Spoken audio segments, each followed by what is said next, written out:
Good morning, everyone. This is Nathan Lindorf with The Rational Independent. Today we travel to an outlet I'm unfamiliar with, but they trended on Reddit, so let's check it out.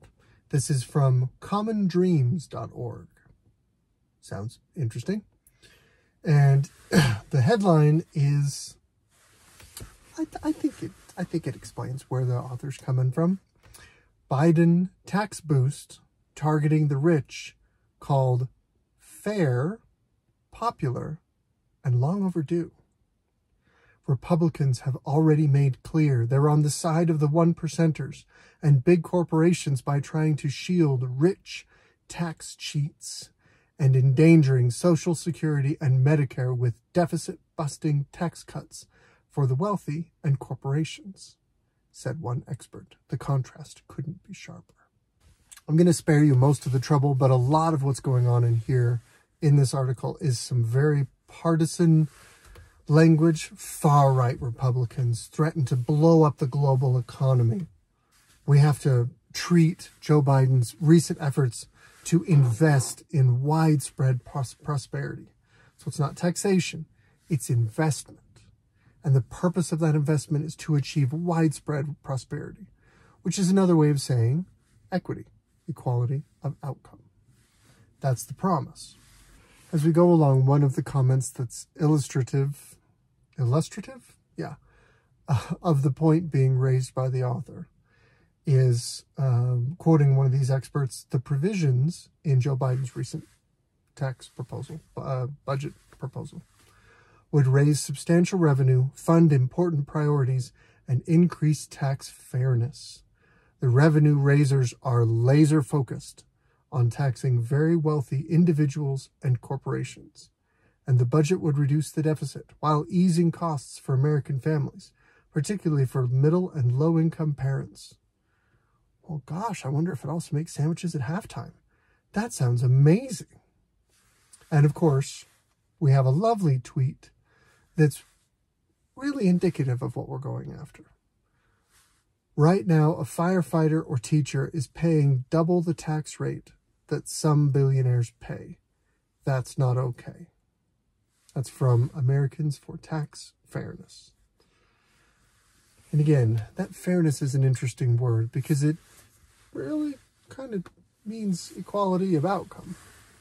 I mean, most people, when they think about fairness, they think about, well, a child says, well, that's not fair. Johnny got 2 hours on the Xbox and I only got 1. That's not fair.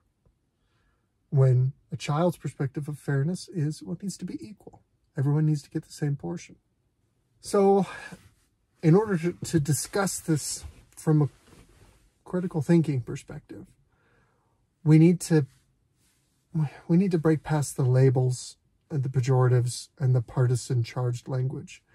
And we need to talk a little bit about really what we're actually talking about.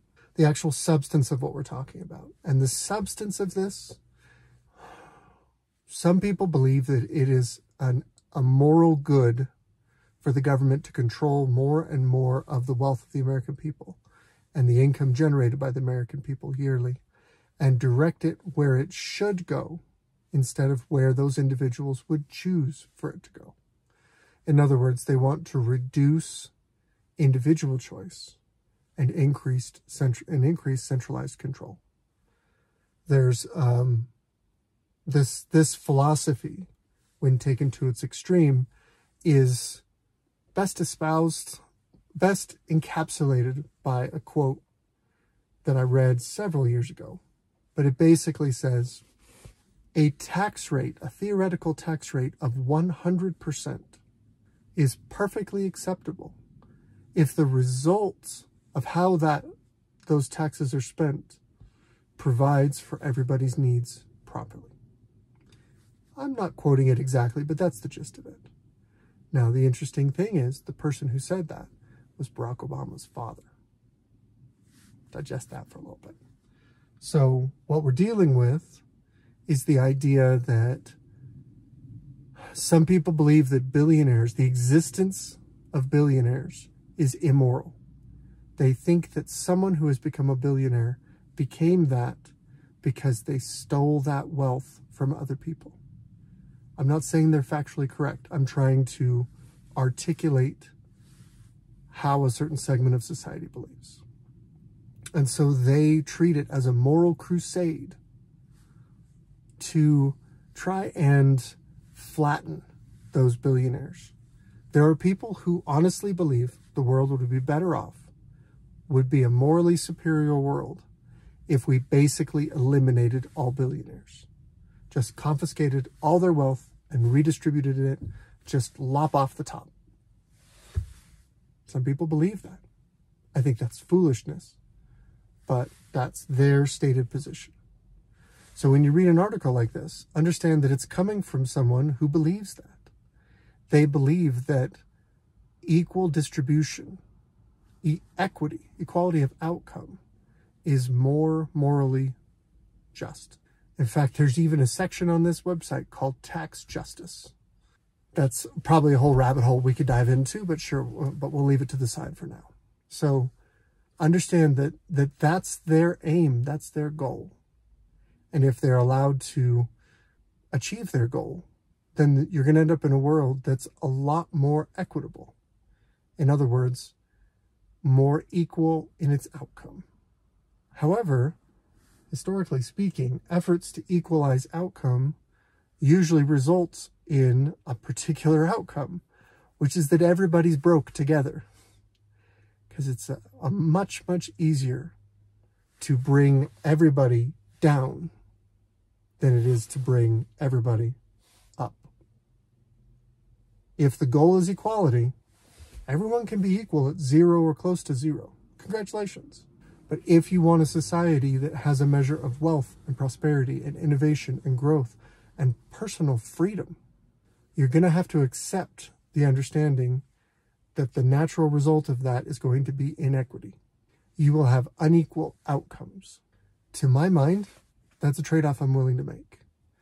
I don't mind if there's a billionaire if the world gets smartphones and uses those smartphones to modernize the economies of rural Africans who, as an example, as high-speed internet moves out into the African nations and they build out this infrastructure in the last 10, 20 years, they don't run landlines. In America, you've got buried cable that goes all over the place.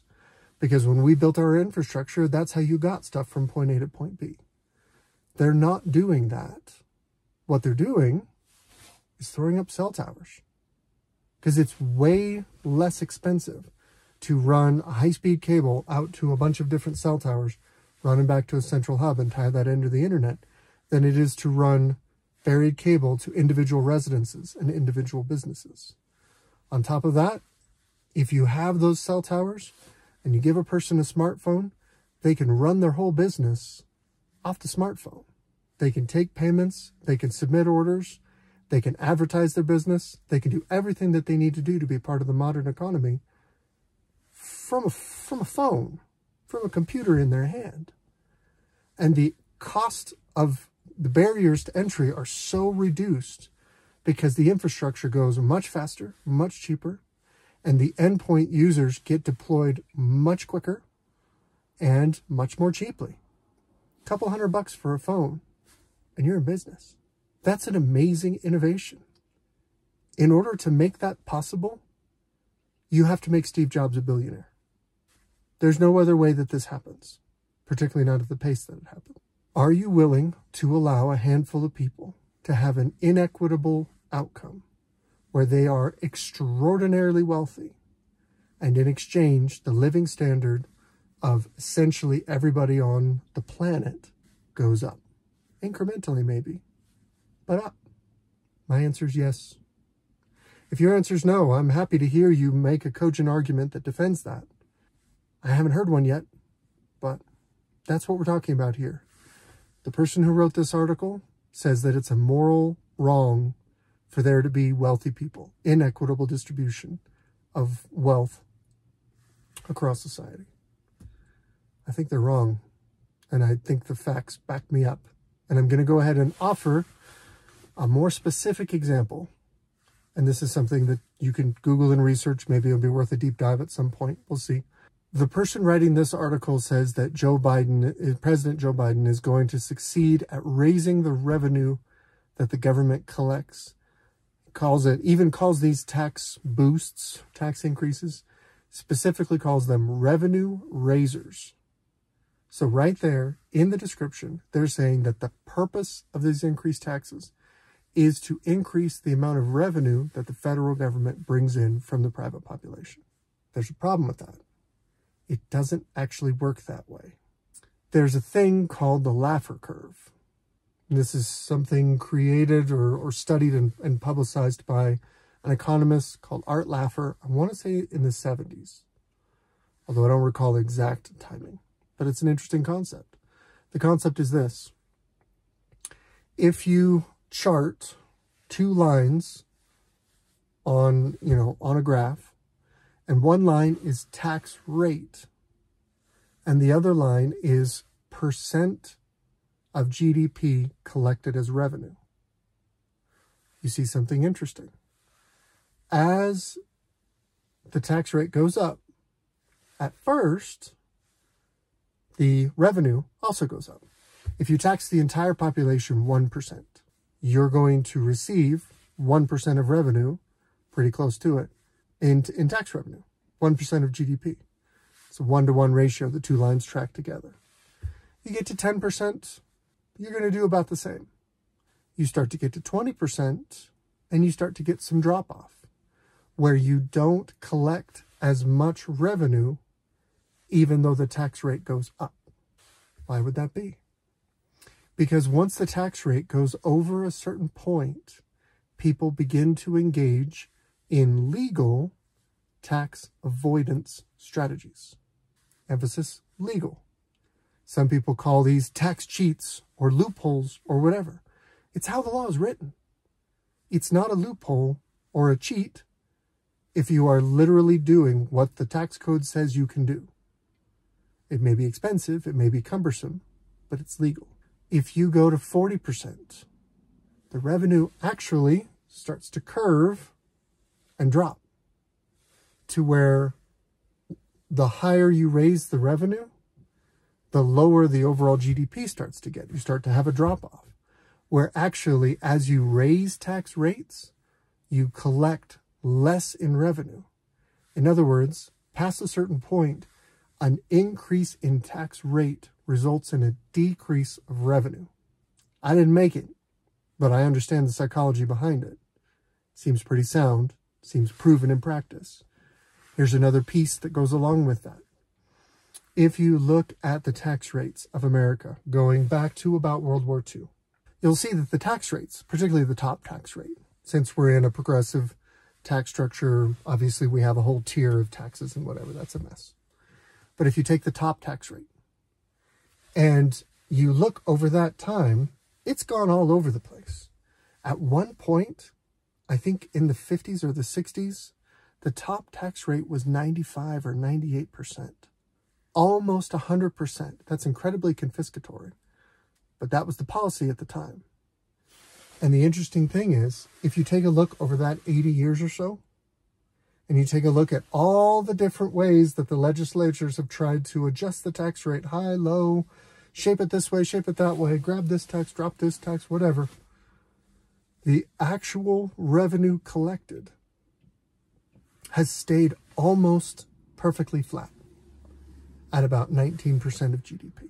In other words, regardless of how you shape it, Americans are willing to give you about 18 to 20% of their wealth in taxes, their income in taxes. And there's really not much you can do to make it go above that, except for borrow the money if you want to go above that. And that's pretty much it. You can call it a revenue raiser, but economics would argue with you and say, no matter what you think you're doing, if the end result is revenue going down, it's not a revenue raiser. Now, the last issue to address before we close today is this. I haven't looked at the details of the budget. Joe Biden hurts my brain. President Biden hurts my brain. But I've heard a few rumbles about this, and I haven't looked at it in specificity because the idea of his budget proposal becoming law it's not real. It's not going to happen. Not with the way the legislature's structured, not with the way we currently do spending. It's more of like these are my policy ideals. This is the direction we'd like to go.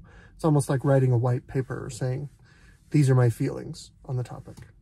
So I don't pay attention too much to the details, but I heard a detail that might be true. I'm framing it this way because I'm trying to be really sound in what I say on this channel. I think it's possible they're flirting with the idea of a wealth tax. Now that represents a seismic shift in this whole conversation. And so it's worth discussing briefly. A wealth tax takes this conversation to another level.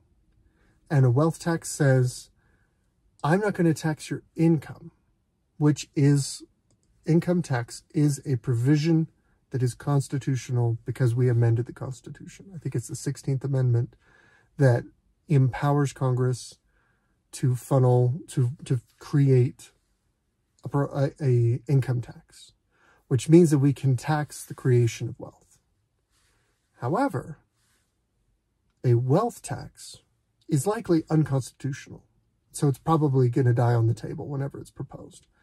But what they're proposing is to say, if you have assets equal to X, the federal government gets a percentage of that.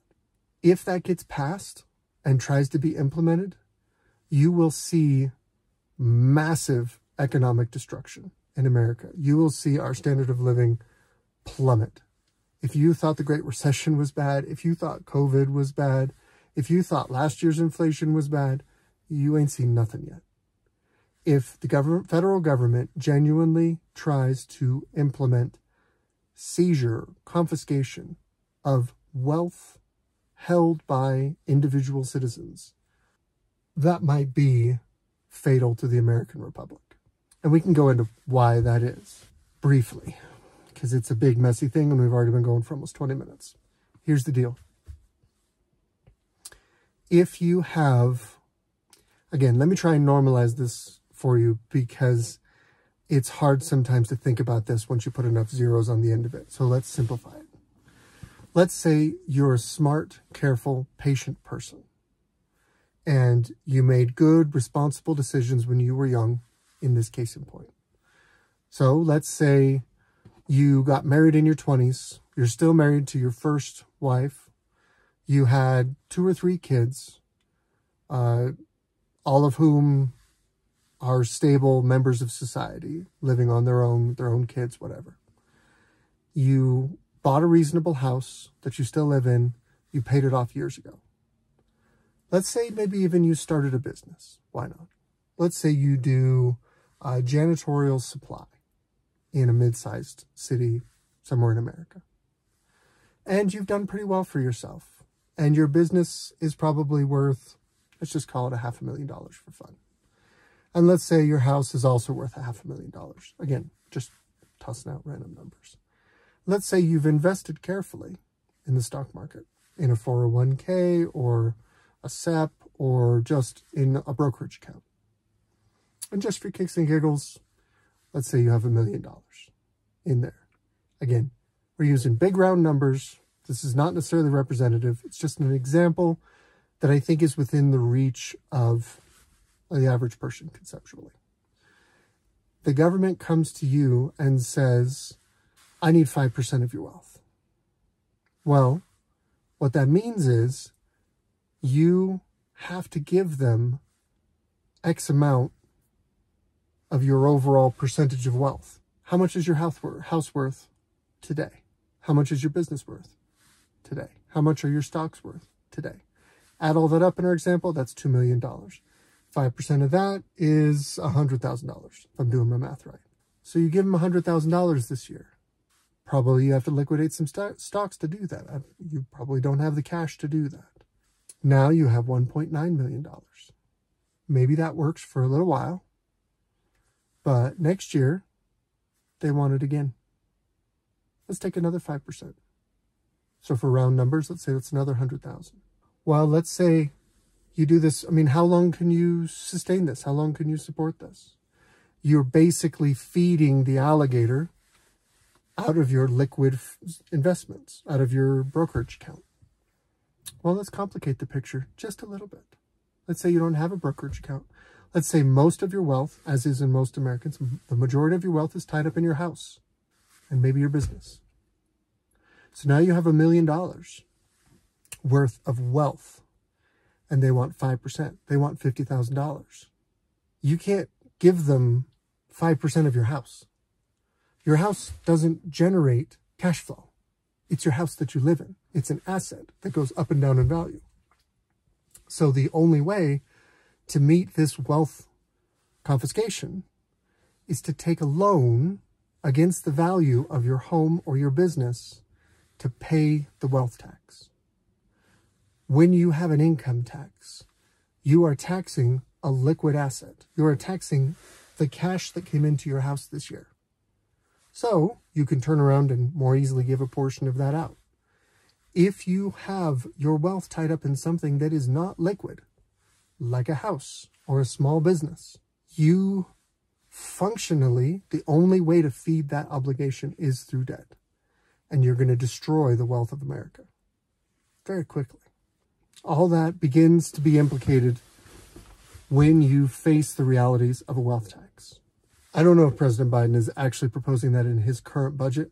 I've seen it in certain proposals. It's something that gets floated from time to time as a way to solve the inequities, whatever. It's not going to work the way that you want it to work if you're a proponent of that idea. It's foolish to the extreme. That's my Reddit rant for today. Good luck out there.